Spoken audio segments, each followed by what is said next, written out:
Rain has been the story. For the last 6 weeks, rain has caused cancellations or flooding, as you well know. And even this morning on the Lancashire coast, there was a warning of severe weather, heavy rain.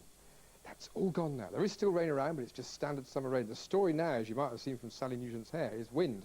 A cold and strong wind for the southern half of Britain, basically, which reputedly did some damage this morning in Shropshire by bringing trees down. Well, it's still a strong wind, but the further north you are in England, the less you'll notice that, because we've still got some rain here. It's the standard summer stuff. It's disappointing for July, I know, but it's not outrageously bad weather. It's a better afternoon actually in Northern Ireland than it was this morning. But come down through Wales and the Midlands and you feel the strength of that wind. That and the amount of cloud sort of takes the top 2 or 3 degrees off the temperature. It should be really 22 or 23. It's not going to be. This afternoon it'll be about 18 or 19. We could do better, and we might just do better this weekend. For the Tour de France, I mean, there's a clue there, 22, maybe 23 degrees. The wind becomes lighter, and that's the main thing. Because although today wind is very much the story, and it keeps blowing tonight, it tends to take all the showers out of the way with it. Now, although we've got a line of permanent rain through Orkney, just touching Caithness and Aberdeenshire, for most of the UK, it's a very much drier picture to start Saturday, and mild at 12 or 13 degrees.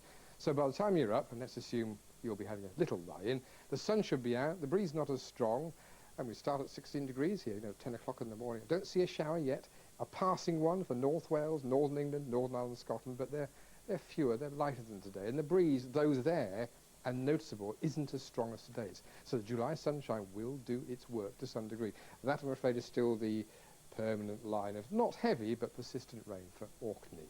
And we come down through the areas that are still flooded, and it looks dry. There's a breeze, admittedly, but there's a strong July sunshine. Down to the southeast corner, Wimbledon shouldn't really have a problem this weekend, or at least not on Saturday, not by the look of it.